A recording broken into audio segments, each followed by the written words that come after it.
யார் நினைவிலிருந்து தூரமாகிறாரோ அவருக்கு நெருக்கடியான வாழ்க்கை அல்லாஹ் கொடுப்பங்கிறான். அல்லாஹ்வுடைய நினைவிலேயே மிகப்பெரிய நினைவு தொழுகைதான் இல்லையா?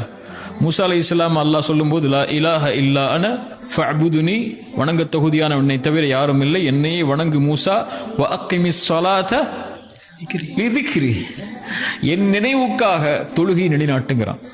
அல்லாஹ்வுடைய நினைவிலேயே உயர்ந்த நினைவு தொழுகையா இருக்கும்போது அதை மறந்துட்டதுக்கு அப்புறம், அதை விட்டதுக்கு அப்புறம் அல்லாஹ் என் கூட யா அல்லாஹ் எனக்கு உதவி செய்யா அல்லாஹ், எனக்கு கஷ்டமா இருக்கியா அல்லாஹ், சிரமமா இருக்கியா அல்லாஹ், இருளா இருக்கியா அல்லான்னு சொல்லி கோடி முறை அல்லாஹ் அழைத்தாலும் அல்லாஹ்ட்ட இருந்து பதில் வராது.